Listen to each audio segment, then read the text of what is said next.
Just bear with me for a moment because it is not streaming to all of the places it's supposed to. So I'm updating everything right now.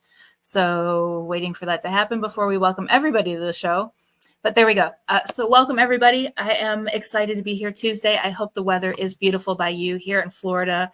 It's nice and cool, but yet warm enough. We have the windows open and there's a nice breeze outside. So I'm hoping those of you that are further up north aren't dealing with the bad weather that you guys had the last time we were live. And I am sorry, I meant to kick my son out of the living room, but he fell asleep on the couch. So if you hear a random noise, it's just him snoring. And I'm going to try to wake his butt up and get him to move soon. But if you have any questions, let us know. I am going to bring my guest in. I'm looking forward to today's show.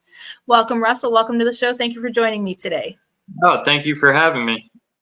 I am really excited. When you messaged me a while ago, I mean, I'm one of those, I book my show months in advance. So I've actually been communicating with you for a while to get you on. Finally, the day is here and I am excited. But for my guests or for my viewers that don't know who you are, do you mind taking just a few minutes to talk about who you are and what got you interested in the paranormal? Sure. My name is Russ Reynolds. I'm the founder of Beyond Life Paranormal Research Missouri. It started back in New York State at the age of 6 years old when I had my first paranormal experience in a house that we were renting with option to buy. And I saw my first ghost at 6 years old one morning, about 3 o'clock in the morning. It heard a noise. It woke me up in my bed, and I woke up and I looked, and here's an apparition of a Civil War soldier standing in my doorway looking at me. So I took the blankets, put it over my head, figuring like typical kid, it's not real, it'll go away. And kind of got the urge to peek back up, and it was gone. But strange things would happen in that house. You'd hear noises at night, doors opening and closing, water would turn on, toilets would flush randomly. My dad would turn the heat up before we went to bed in the winter, and he'd wake up freezing thinking us kids got up and messed with the thermostat. But I was only 6, my sister was only 4 at the time, so we couldn't reach the thermostat. And my mom's knickknacks and stuff would be moving all over the place. She'd put them on the shelf and they'd be on the kitchen counter somewhere. And she knew us kids couldn't do it. A lot of times I was in school, my sister would go to nursery school, and she'd do my laundry and put it up on my bed, folded. My dad'd go up there, my laundry scattered all over the place. And the dog would dig at a wall upstairs all the time. So my dad he's a retired carpenter now. He wanted to rip the wall open, and the attic was sealed up, so he was going to open it up, but with us renting it, we couldn't do it. And so as I got a little older, we had moved out of there because it started freaking my mom out quite a bit. So we'd wake up and the car would be running for no reason. And so she's like, we got to get out of here. We ended up moving to another house, and I would go stay with my neighbor's son and hang out. And when I got a little older in high school and stuff, and we would see things in his house. We seen a little boy apparition throwing a ball against the wall. You'd see this old man appear once in a while. His grandparents died in the home, so you'd see her. I remember they had a grate in the ceiling for the upstairs where they would let heat go to the upstairs. You'd look up that grate and you see somebody staring back at you once in a while at night. And so it sparked my interest in that house that we lived in. I finally did some history research on it, and people bought it from New York City, so they started remodeling it. Well, they opened that wall up that my dad wanted to in that attic, and they found Civil War money, uniforms, bayonets, guns. And come to find out, it used to be a Civil War base and hospital. So it's seen its share of deaths. And so as I got through high school and about 18 years old, I started exploring the paranormal more with a buddy that I graduated with, and he bought me my first EMF detector for Christmas. And then I bought a little digital recorder, a little RCA one, which I still use today, and a digital camera. And we would go out to cemeteries and stuff. We'd find haunted spots, abandoned houses, and there was one abandoned house that always intrigued us. So we'd go out there and take pictures of it. And so I was like, I'm going to form Beyond Life Paranormal Research back in New York State and go people's houses and help them, because they're terrified like I was as a kid and experienced it. They don't know where to turn. You can't call a cop and say, hey, I got a ghost in my house. You need to come arrest it. So I got into doing it, and then it just boomed from there. I got talking with Rob Dermarest, and he was still with Ghost Hunters International then, and he was with Florida Ghost Team. So he's like, hey, I'll make you a deal. I'll help you get started in the field if you make me some mixtapes, because I used to be a DJ too back in high school. And so I'd make him mixtapes, and so he could listen to on the road. And he got me in touch with Sean, the director of Florida Ghost Team, and she would educate me with the paranormal, what equipment to get, and what to do, and what I needed to do to go in people's houses and stuff like that. And then in 2012, I had moved to Missouri, and I started Beyond Life Paranormal Research Missouri. And it was slow at first, and then finally the name started getting out more and more, and then I started doing a lot more, and now it's been a booming ever since. I mean, we're booked up for the whole year this year.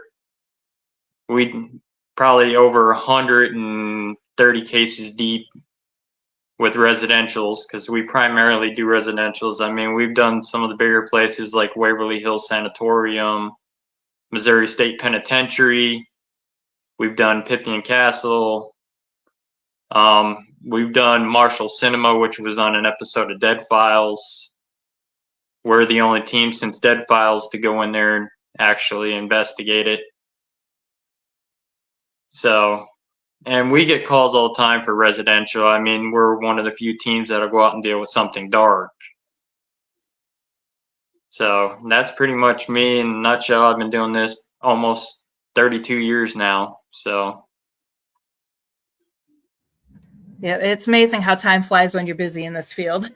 it sure does. Like, looking back, it's like, holy crap, oh yeah. But it's what I love is about this field is that almost everybody, not everybody, but almost everybody has gotten into this field because of a personal experience that they've had, whether Yeah. it was negative and they wanted to find out answers, or like in your case, you wanted to help people who experienced what you experienced.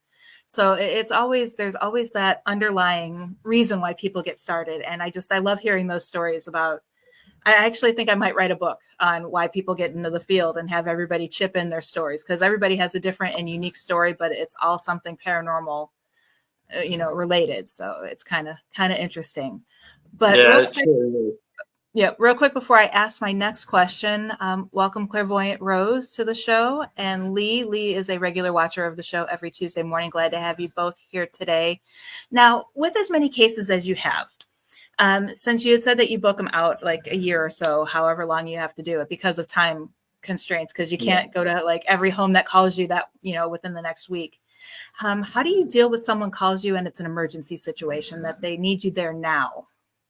Well, if we determine if they got kids, if it's kids involved, it takes first priority over everything that we do, because they're innocent. I mean, they're preyed on first because they're weak with their systems, and they can see them better than we can. So we usually handle the ones with kids involved first before we'll go to somebody without kids.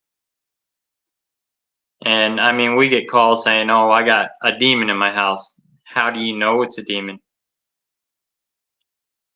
And we do a lot of background checks on our clients too. When we make that a first initial contact, when they call us, I'm getting their names, their addresses, and I'm background checking to see if they got a history of violence, drugs, or you never know what you're walking into. You can walk into somebody's house and get shot. So team safety is a big thing for me when it comes to that.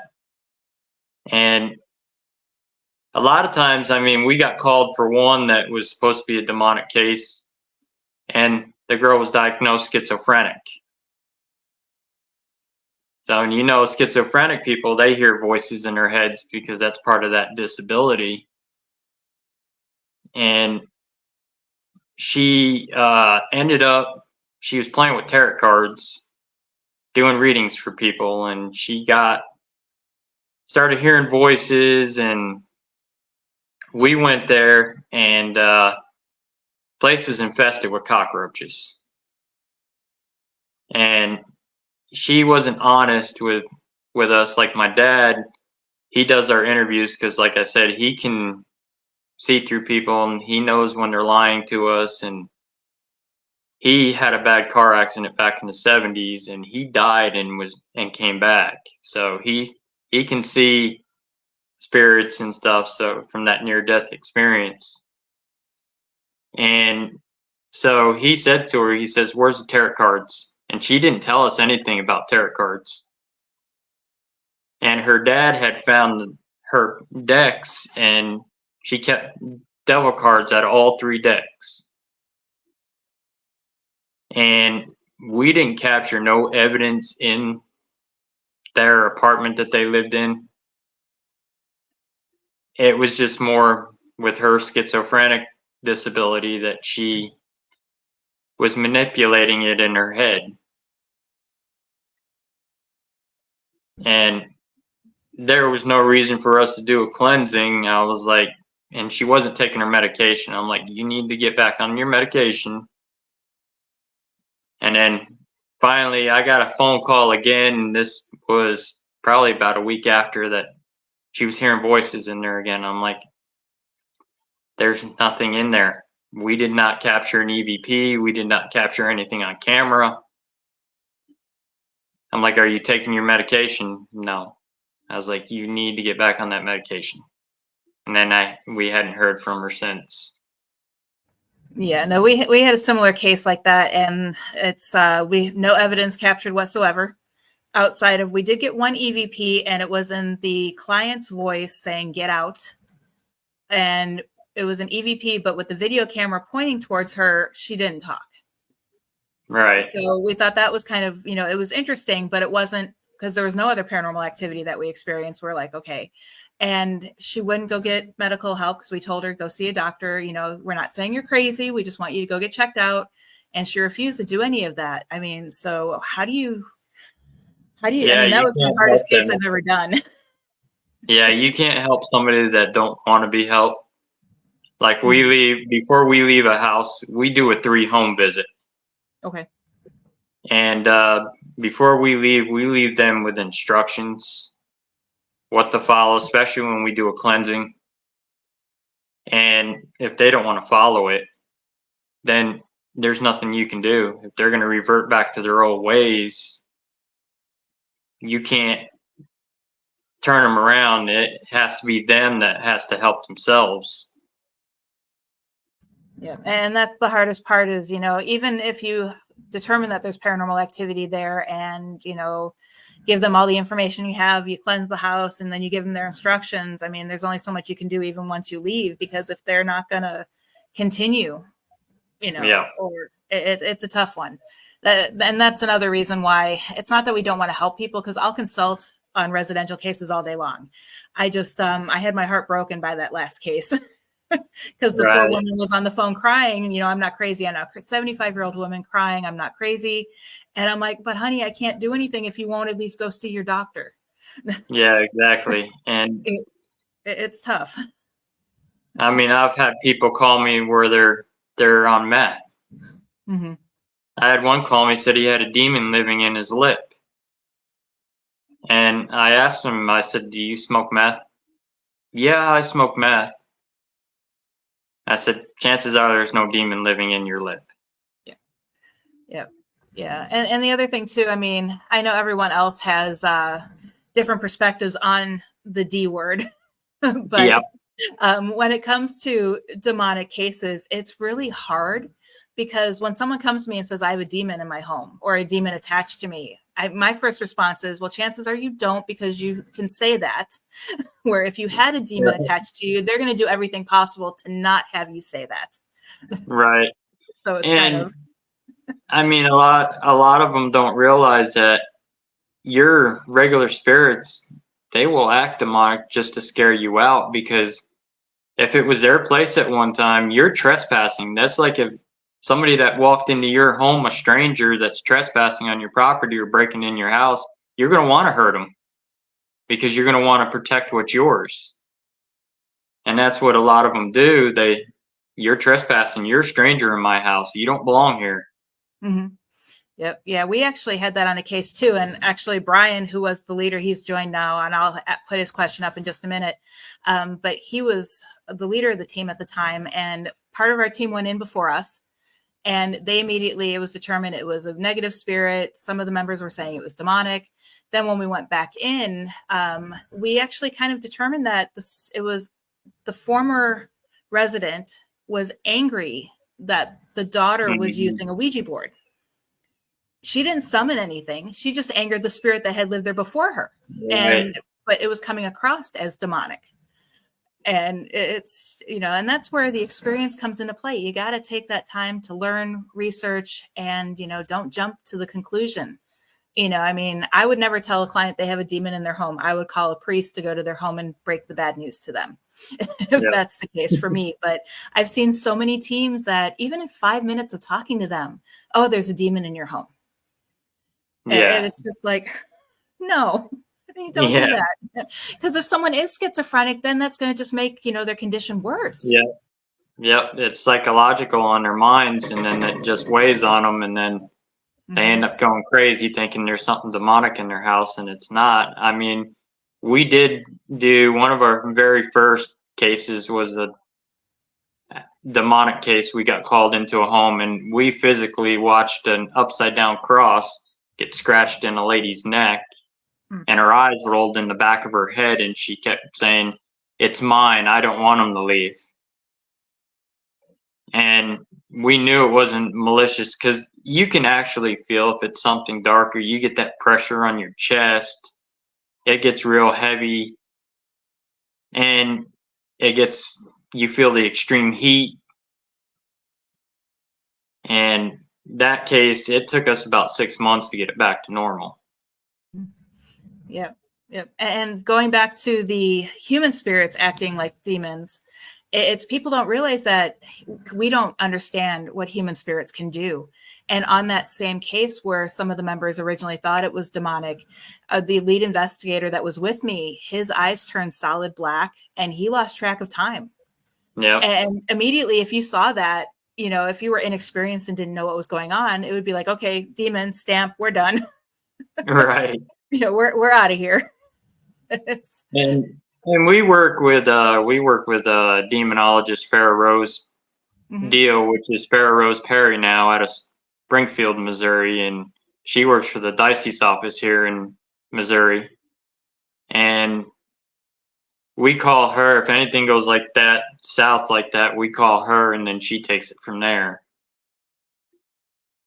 Yeah. No, I have a long list of people that can help me just for that reason. Because this field, you also got to know when you're in over your head. Yep.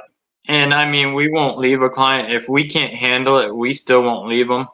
We're going to stay with them until they get the help they need. And I mean, in a lot of places we do, sometimes you're just one and done. You get it out and you're done. And then we'll just call the client and just check up on them. And if we need to come back out, we'll come back out. But with us being so busy, it's hard for us to just drop everything and go back out there. So I usually just call them and check on them. And that one case we did, that demonic case, we're like family to them now. They invite us over to dinner, and that's usually what tends to happen in this field. And it's funny because I do a lot of talk about network marketing because I also do life coaching. And I tell people in the paranormal field that you kind of need to treat your clients similar to what a network marketer does. once the case is over, you're not done with them. Call them in 2 weeks to check on them, and then call them maybe in a month, and then make it 2 months. And then from there, check in on them every couple months or every 6 months.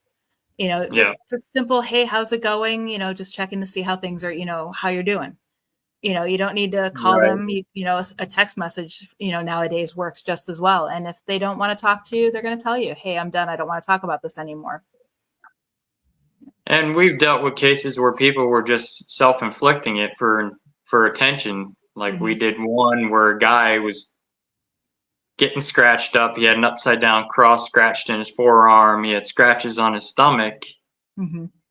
And come to find out, he was self-inflicting it for attention just to scare his girlfriend. Well, when we investigated, we didn't capture anything in the house. It was more of the property outside. Well, he went with us over to the barn. He went around the corner. He scratched his stomach all up and then comes back and shows us. And then we did a cleansing anyways on them. He's like, I can't do y'all's holy water because I got 2 demons attached to me. Well, our spray that we use had holy water mixed in it, and he didn't know it, and we hit him with it, and he never did react to it. And I said, well, you just got hit with holy water. Yep. Yeah. Or the interesting test is to get a holy water bottle and just put plain water in it. Yeah. And then spray it on somebody and see it, if they, oh, it's burning. It's like, it's just water. And then we also wear like Saint Benedict's medals that have been blessed by the Vatican. We get them from Farah. Mm-hmm. And if it's something demonic, it's going to lash out at you when it knows you got that religious on you, and he didn't do nothing. And we helped with another case where a girl we didn't go the first case. This was before we met this team, and they dealt with something, I guess, dark there. I don't know for a fact because we weren't there for that one. But the second one, they thought it had come back after they did a cleansing, so they called us in to help. Well, we ended up proving that the girl was faking it because she was normal when we got there. And then it was just like she flipped the switch and she was doing this blank stare, making this growl sound. And so I stood in front of her and I showed her my St. Benedict's medal. Well, she should have lashed out at me and jumped right at me to rip it off my neck. And so later on, she ended up grabbing the other team member. And so her husband and I went out there and we were able to restrain her to stop her. And she didn't even have any superhuman strength. She should have threw him and I back like we were rag dolls. And she would just stare me down. I'm like, you can stare me down all you want. You might as well just give up the joke because we know you're faking it. Well, she started nodding off, so we did a cleansing on her, and I put a big St. Benedict's medal about like that on her shoulder. She didn't even squirm, react. And then the cat got up there. And the cat was rubbing against her. I'm like, give it up. You're faking this. And then she finally come clean and admitted she was faking it to scare her older sister. People think this field's a joke, and those are the ones that actually end up with demonic attachments down the road. Yeah. And see, the older sister, she was playing with the tarot cards. She's a troubled teen. And the other older sister, the younger sister thought that was playing possessed, that sister that was playing with the tarot cards was going to beat her up and bully her like the older sister does. So we made them all go with their mom and hash it all out and get it all out in the open. And now they're doing good. They all go to church and they're doing really good. The one still has a little trouble in school, but that's about it. But they're doing pretty good now. Cool. That's always good to hear that they're doing good after a case. So real quick, going through some of the comments. Bill, welcome to the show. And then going back to when you talked about background checks, Bill says he commends you. Background is important, and I completely agree on that. Sure is, because you never know what you're walking into. Yep. And Irene, welcome to the show. Irene, thank you for joining us. Hi, Irene. I know her. She's a follower of mine. Okay, yeah. She's supposed to be on my show later this year, I think in May. But Lee says, sounds like they try to move on a spirit. What is your position if the owners say they don't want the spirits moved on? I hear that all the time at these public locations. Don't move my spirits on.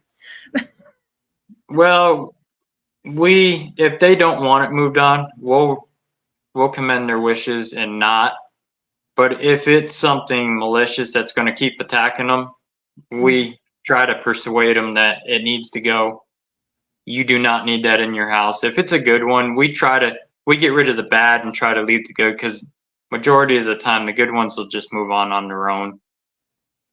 A lot of times they're there to protecting the homeowners from the bad ones. Mm-hmm. Yep. And like the one case we did where the lady was partially possessed and the cross in her neck, well, the former owner of the house that died there, he comes back to look over his house, and he likes her grandkids. He'll show himself to the grandkids, like saying hi, and then he'll disappear for a while, and then he'll come back through, check on things, and then leave. Mm-hmm. But after we got done with everything, she started smelling roses in the home. Yep. So, and that's actually a good sign when you're smelling roses. Mm-hmm. Yep. Yeah, we actually had a case once where I was smelling roses, but everyone else in the home was smelling like wood burning. Mm-hmm. And it was like, okay, why am I smelling something completely different from everyone else? Right. It's like, this doesn't make sense at all. But Lauren also says hello. And hello, Lauren. Brian, who I was talking about earlier, he says hello, and he's done a few investigations in the St. Louis area where he lived for a couple of years. He wants to know if you've checked out Lemp Mansion, the Myers House, the Gedimer House, and the Tri-County Truck Stop. No, we have not been there. I've heard about those places, but we have not been there yet. With us being so busy with residential, we hardly have time to go to a lot of those. My phone rings day and night from people calling me for their houses, and we get calls weeks on end too but there's a few places that are on our list we're going to try to do. Mm-hmm. And we're also getting booked for Paracons, so. Cool. They're keeping you busy. Oh yeah. This time of year, it slows down in the winter a little bit. This year it didn't. We were going all the way through December. Mm-hmm. Usually around after October, it used to slow down for us, but this year it hasn't. Mm-hmm. Yeah. Yep. Yeah. And that's one thing I don't get, because it's like I get booked for book signings and, appearances in September and October. It's like, but I do this year round. It's like, yeah. Why are you only booking me for 2 months? And I get it. That's because that's when, I guess you would say, normal people yeah, are interested in the paranormal during those months. And then when it gets warmer, it's just like booming. We're pretty much out every weekend. Yep. Yeah. And I also work a full-time job too, so. Mm-hmm. Yep. Yeah, that's I've decided, actually, I'm interviewing today for a job, and I've been work at home freelance writer, but we want to save for a house. So I've decided to jump into the full-time workforce just to get that down payment. And it's like, I'm sitting there thinking, like, how can I 3 shows. I'm like, I can't balance this in a full-time job, but right. I'm going to have to learn from all of you that do. And I work a full-time job. I do my own podcast Friday nights and investigate on the weekends. Mm-hmm. Yep. Definitely need to take some lessons from those of you that have been doing it, because I've been doing this for quite a few years where this is just all I do. Right. So, yeah. But yeah, anyway, going through my head, I should write my questions down, but I don't, because I like the show to go wherever the guests or the viewers want it to go. But they've quieted down. So if you guys have any questions, feel free to ask us. And one thing we did talk about before the show started was it your cousin that was doing genealogy? Or yeah. Okay. And led you to some interesting information. Do you mind sharing that information on who you are related to? I am related to Ed Warren, John Zaffis, the godfather of the paranormal, Judy Warren Spera. I'm also related to Vincent Price, the actor, Boris Karloff, the actor, several U.S. presidents, I'm also related to Lizzie Borden and the singer Prince. Mm-hmm. And my cousin Dawn's the one that found it. Okay. Yeah. I started doing genealogy and I found her, and then her and I started talking. We started comparing everything, and everything started adding up. Mm-hmm. Yeah. It's interesting how genealogy can connect the dots. Because I know, like I told you, my cousin, grew up in the Chicago area. It was interesting. I had Jeff Mudgett on my show one day, and my cousin messaged me, and she's like, "Hey, did you know that she's related?" So I'm kind of like related through marriage, but to H.H. Holmes. Oh, wow. So it was, but it's her, so it's not like a direct bloodline for me, but it's a direct bloodline for her. And it was like, well, why didn't you tell me this before? I'm interested in this stuff. Well, it goes way back to the 1700s with my one great grandfather, Caleb Reynolds. Mm-hmm. And that's how we ended up tracing it. And then I'm also related to Chris McKenna, which is Ed and Lorraine's grandson. Right. Yep. Who runs the Warren's Legacy Foundation. Mm-hmm. Yep.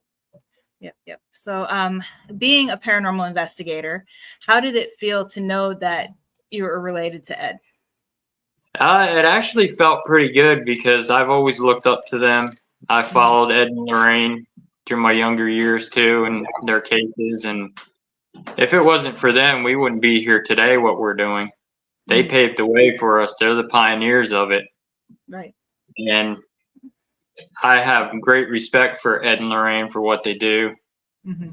I mean, I know people badmouth them, trash talk them that they were bad people. Well, they weren't bad people. I mean, they didn't have a mistress locked in the basement. Mm-hmm. None of that, what people say. They didn't make money off of what they did. They went to people's houses for free.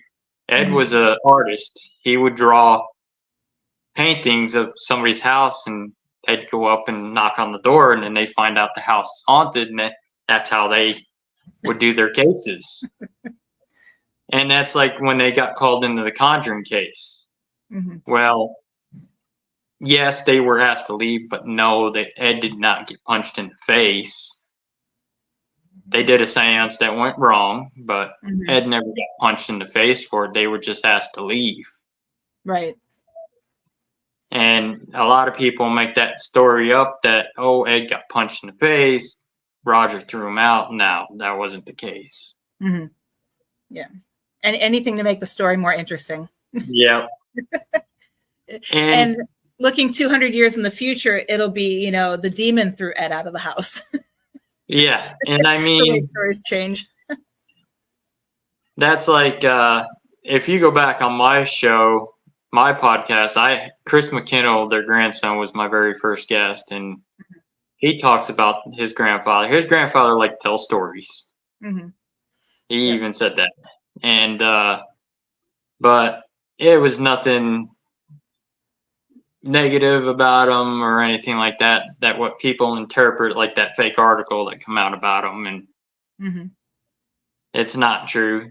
Lorraine was a clairvoyant. It was true what she could do. Right. And I even had Dan Rivera, which is part of Ed and Lorraine's team, and he talked about it as well, too, about it. And Annabelle is true. She is a haunted doll that is in that museum. And there was other stories that Annabelle killed somebody. She didn't kill nobody. Mm-hmm. Right. A priest, before Ed could contain the energies, before he knew how to do it, she sat in a rocking chair, is what their grandson was telling me. And a priest threw her across the room and challenged her. Well, he got in a car accident, broke his leg and stuff like that. Right. So, yeah, a lot of and stuff things about like that. It's tough because she does have an energy about her, but could he have just randomly gotten into a car accident? Right. The same thing with Robert the Doll down here in Florida. It's so many people don't follow the rules and end up with bad circumstances in life. And is it a coincidence or is it really the doll doing it? And that's the hard part. Well, that's like them moving her. You'll see the video of Dan moving her. Well, they were able to come up with a solution where they can move her safely to where she's not possessing. I mean, they do substantial praying and holy Mhm. water on his bare hands. He's got gloves that he made that they soak in holy water so they can move her Mhm. safely. Yep. Yep. Yep. Yep. Yep. All the interesting things. And I don't know about this one. Lee has a question. I don't know if maybe you know, but has anyone tried or has Ed or has contacted Ed and Lorraine in the afterlife? Yeah, there's been several. I mean, Steve Huff from Huff Paranormal's tried, which I am very skeptical on that. I mean, with all due respect to Steve Huff, I'm very skeptical on him trying that with his portal that he did. I mean, there's other people that have been out to their grave sites I've seen trying to contact them through spirit boxes and stuff. Mm-hmm. Yeah, but But and my thing is I cemeteries and graveyards are haunted. I'm not saying that they're not, but they're not haunted by the people whose bodies are there. now, At least I don't feel they are. They're haunted by someone who found comfort there or by something that was summoned. But yeah, I don't understand the concept of going to a cemetery and actually trying to communicate with the person in the grave.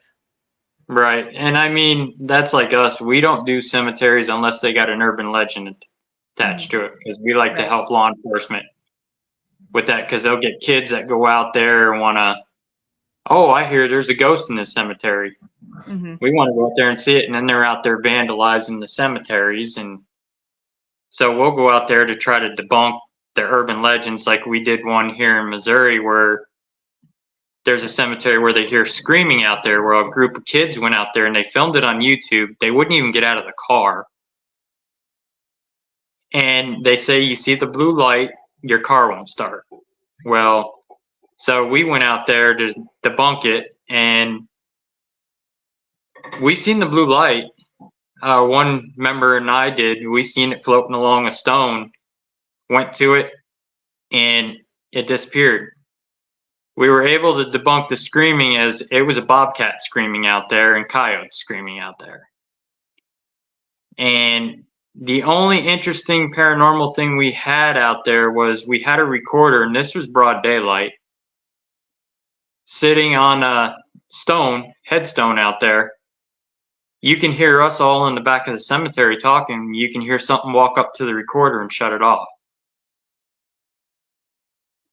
And the cemetery is so small, we would have seen if anybody came in. Yeah, So, that's one thing that people don't rule out is that some of the screams and the howls that you hear is actual wildlife. I mean, yeah, people get in their own little groove and they just don't think about that. But New Light Paranormal says sometimes it's believed that burial grounds have guardian entities. Exactly. that's true. Yep, that Yep. is true. Yep. Yep.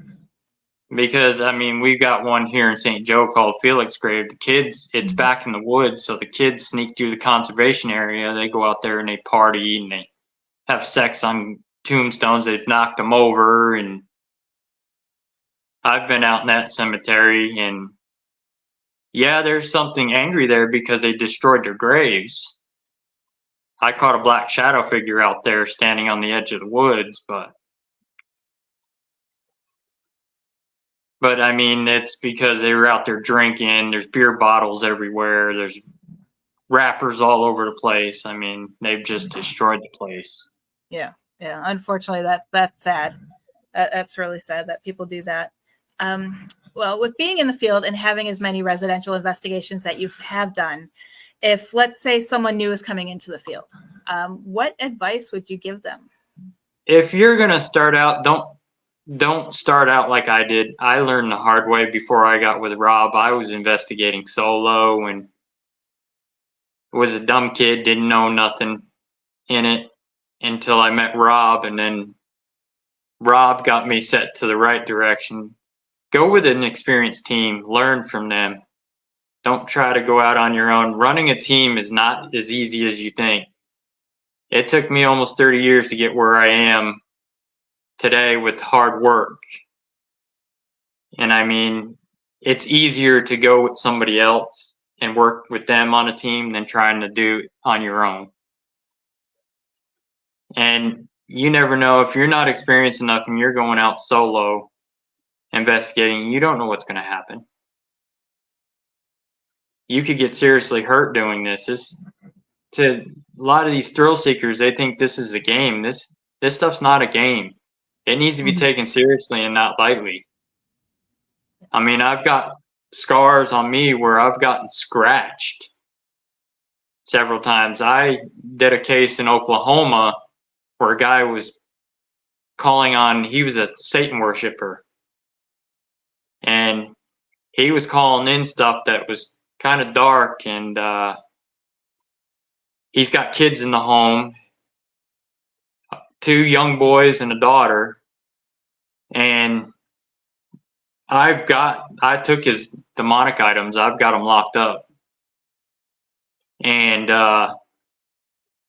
our one camera was pulsating, so I figured it was just static or something messing with the cord. And then all of a sudden, this black figure appeared in the hallway. I went in the hallway, and there it stood, and it come running directly at me, and then dropped down to about 5 feet tall, ran through my legs, and I ended up with scratches on my arm and 3. So it's not to be taken lightly. You can get hurt, especially these ones that like to go to these abandoned haunted places. You're going in there by yourself. Nobody knows you're in there. Beam falls on your head. You're going to lay in there for weeks on end and die. Or you don't know if you're going to run into a homeless person in there. So if you're going to go investigate, always ask permission. Talk to your local law enforcement. If you're going to go out to a cemetery, you're going to go out to a vacant field or something like that. Talk to law enforcement, talk to the landowner. You don't want to go out there by yourself and nobody knows. We did a hotel in Rockport, Missouri, and a couple kids broke in there. Well, 2 got caught. The one didn't because he hid. Well, he'd been in there about 14 times in this hotel.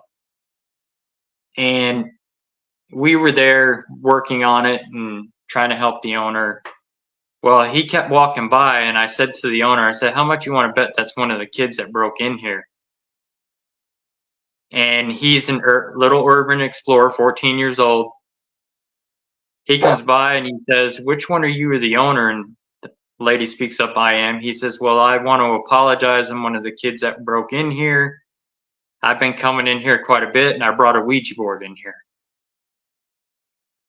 So I said to the kid, I said, kids like you that do that, you ruin it for us that actually ask permission. You're going in there vandalizing places, you're spray painting walls, you're busting windows. And I said, did your mom know you came in here? No, I told her I was going to a friend's house. So I took him with me. I said, you come with me. I took him in the back of the hotel where the roof is leaking and the ceiling's falling down. I said, you see all this?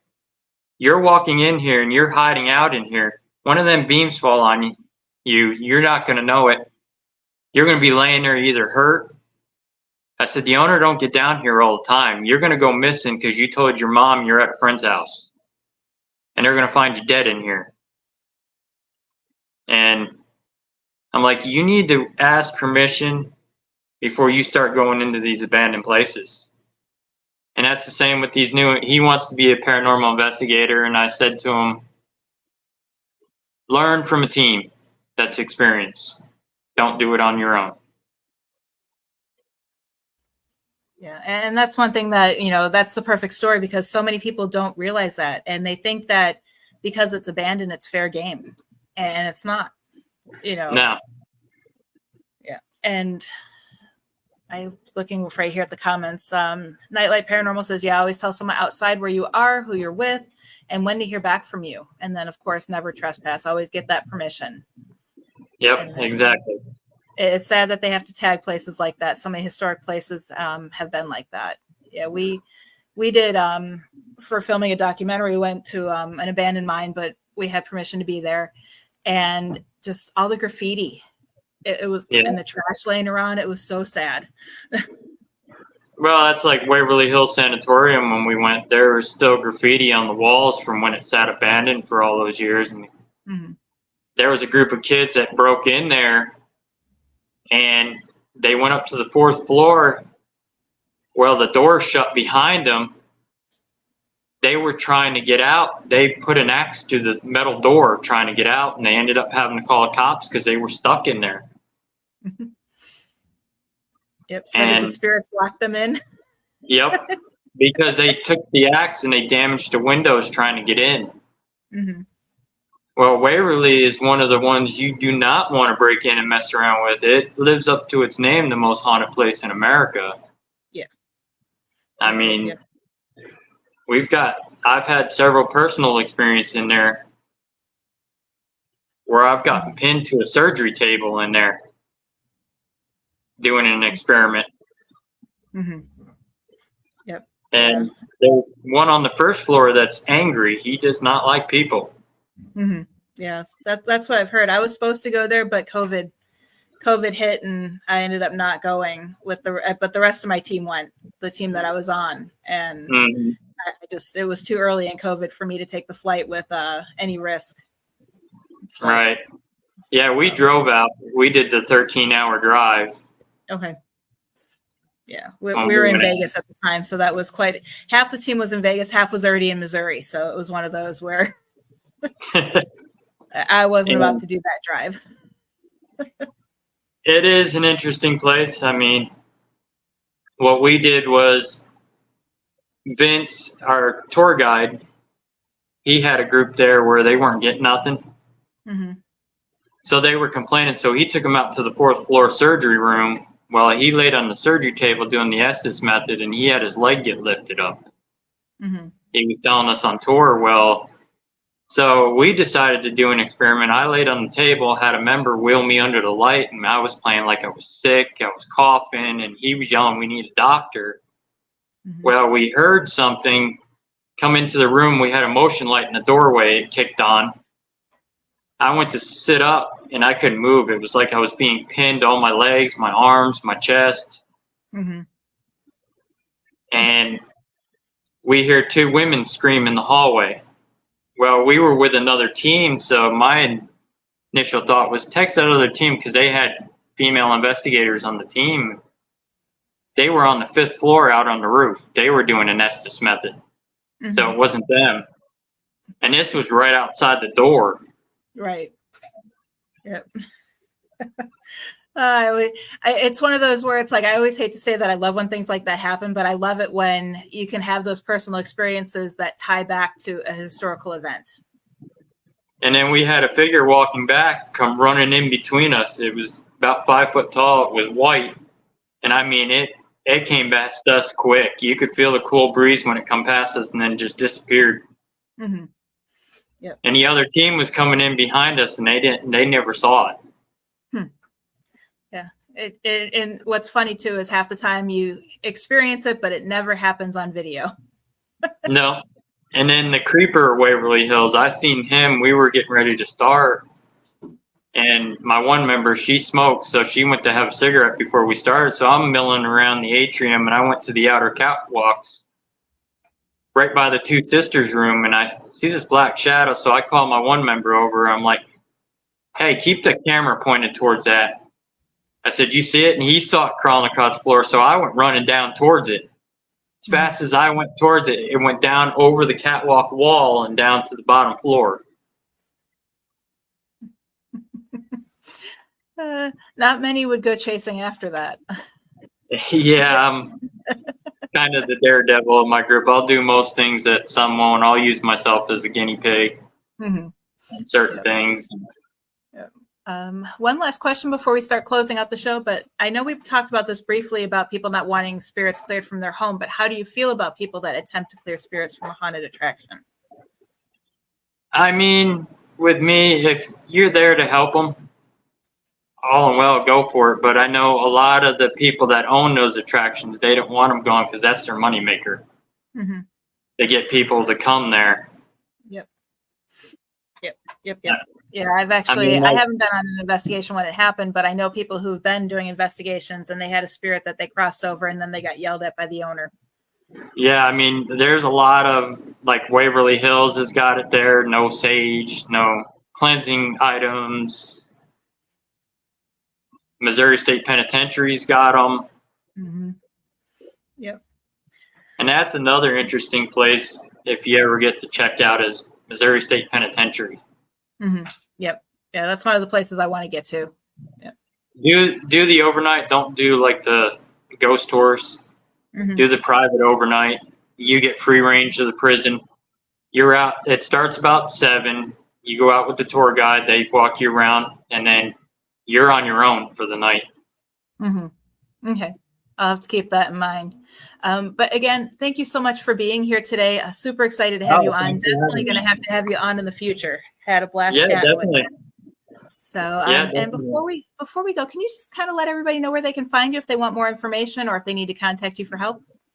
You can find us on Facebook at Beyond Life Paranormal Research Missouri, Cold Spotters, Missouri.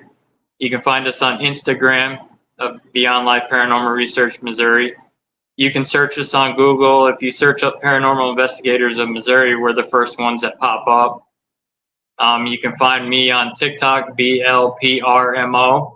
We've got some videos on there, and I do some lives from, if I have permission from clients' houses, they'll let us go live, but you won't see the client, you won't hear their name, you'll just see the actual investigation, what we're doing. Mm-hmm. You can, my phone number's right there on the Facebook page, even on Google to get a hold of me. You can email me at beyondlifeparanormalresearch@gmail.com. You can also get a hold of me through Supernatural Inc. They know how to get a hold of me because I do a podcast every Friday night through them. Mm-hmm. So they know how to get a hold of me as well. You can also reach out to Raven's Eye Paranormal. We work with them too on cases. They know how to get a hold of me as well too. So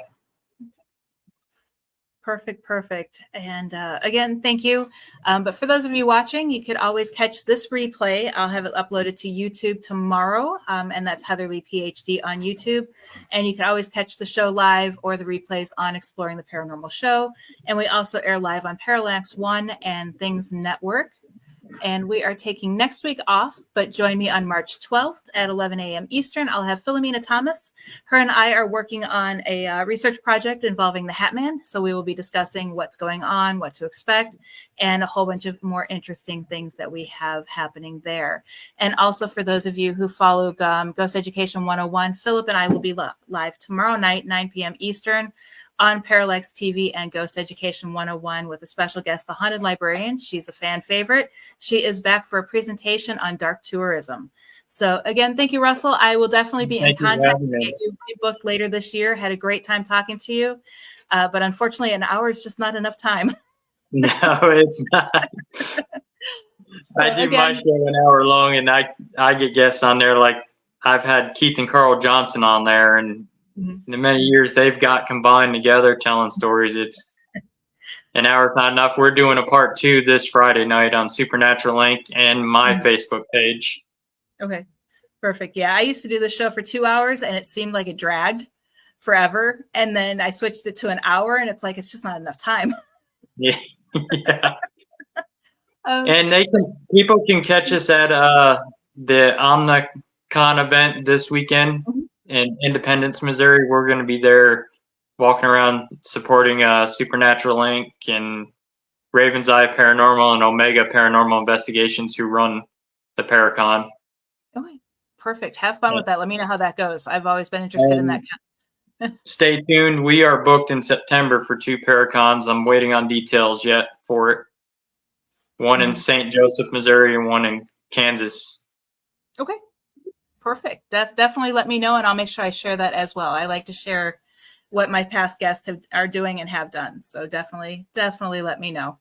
And we're also working on a film project too. So I can't go into details yet about it. I'm still working with a producer on it. So it's a TV show that's in pre-production right now. So. Cool. Cool. That will be interesting. You guys will bring a lot to the table for that show. So, Yep. okay. Well, have a great day, and I will You definitely be too. in touch. And everyone, you guys have a great week. Talk to you soon.